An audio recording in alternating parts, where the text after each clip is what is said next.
Good day everyone.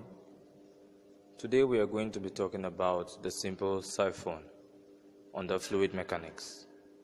Now, a practical siphon operating at typical atmospheric pressures and tube heights works because gravity pulling down on the taller column of liquid leaves reduced pressure at the top of the siphon. This reduced pressure at the top means gravity pulling down on the shorter column of liquid is not sufficient to keep the liquid stationary against the atmospheric pressure pushing it up into the reduced pressure zone at the top of the siphon. So the liquid flows from the higher pressure area of the upper reservoir up to the lower pressure zone at the top of the siphon, over the top, and then with the help of gravity and the taller column of liquid down to the higher pressure zone at the exit. Looking at the diagram, we can see that it is obviously powered by gravity acting on the heavier side, and there is clearly no violation of conservation of energy because the chain is ultimately just moving from the higher to a lower location as the liquid does in the siphon. An occasional misunderstanding of siphons is that they rely on the tensile strength of the liquid to pull the liquid up and over the rise. While water has been found to have a great deal of tensile strength in some experiments, such as with the Z-tube, and siphons in vacuum rely on such cohesion, common siphons can easily be demonstrated to need no liquid tensile strength at all to function. Another common misconception about siphons is that because the atmospheric pressure is virtually identical at the entrance and exit, the atmospheric pressure cancels out, and therefore atmospheric pressure can be pushing the liquid up the siphon.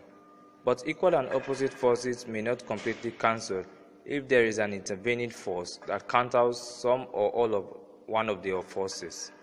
In the siphon, the atmospheric pressure at the entrance and exit are both lessened by the force of gravity, pulling down the liquid in each tube. But the pressure on the downside is lessened more by the taller column of liquid on the downside. In effect, the atmospheric pressure coming up the downside doesn't entirely make it to the top to cancel all of the atmospheric pressure pushing up the upside. This effect can be seen more easily in the example of two carts being pushed up opposite sides of a hill, as shown in the diagram. Even though the person on the left seems to have his push cancelled entirely by the equal and opposite push from the person on the right, the person on the left's seemingly cancelled push is still the source of force to push the left cart up. Now moving on to the manufacturing process involved with the fluids for our experiment. The fluid for our experiment is Coke, and it is manufactured in Coca-Cola companies worldwide. Now, involved in the manufacturing process, firstly, the bottles are emptied, loaded, and washed, and this is done in the bottling hall. The first step involved is the depalletizing, where the bottles are removed from the original pallet packaging delivered from the manufacturer, so that individual bottles may be handled. The bottles may be washed with jet streams and water or air, and may have carbon dioxide injected to reduce the oxygen levels in the bottle. Conveyor belts then move the bottles from the bottling hall to the syrup room. This brief presentation here will show you how the bottles are taken. This is the bottling hall. The conveyor belts are taking the bottles, and they move on to the next place, which is the syrup room.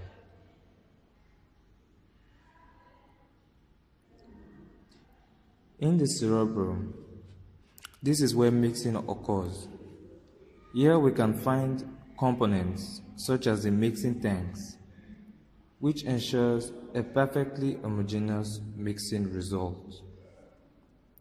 In the syrup room, sugar is dissolved in treated water, and then it's filtered to remove impurities.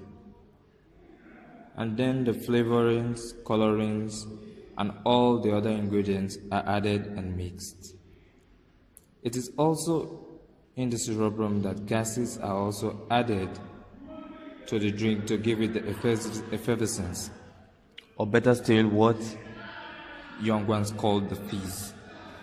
The conveyor belt then moves the filled bottles and continue on with the bottling process. It's at this point that the drinks would usually be checked by a person for quality. It's also at this point that the bottles are hermetically sealed, labeled, coded, and tested in modern automatic plants. The glass bottles are placed in boxes, while the non-returnable glass bottles, PET bottles, and cans go into various multi-packs. This involves the packaging. And this concludes our brief talk on the production of Coke. Our credits go to all films and TVs for a wonderful video. Now, we are going to be moving on to our main experiment. Moving on to the main experiment.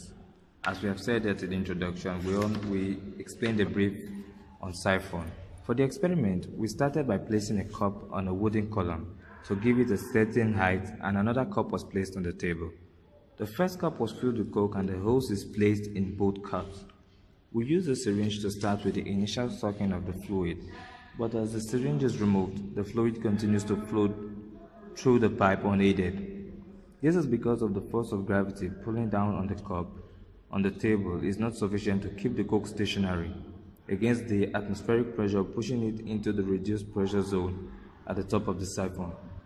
So the liquid flows from the higher pressure area of the upper reservoir to the lower pressure zone at the top of the siphon, over the top, and then with the help of gravity and a taller column of liquid down to the higher pressure zone at the exit.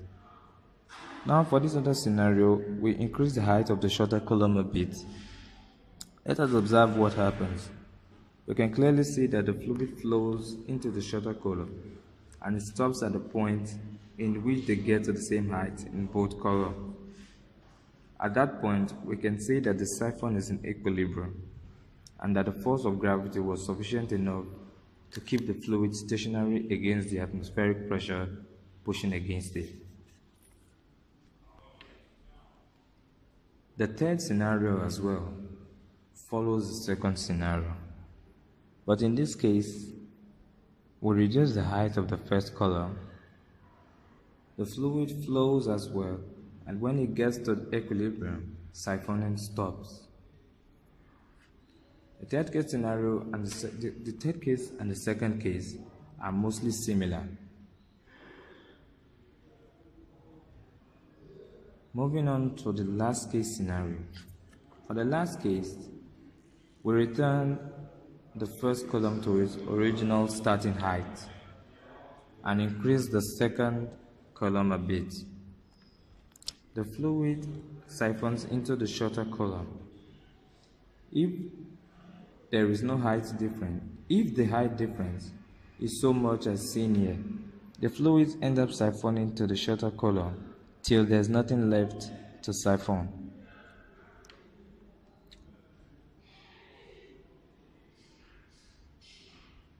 Now, a simple question for you all watching.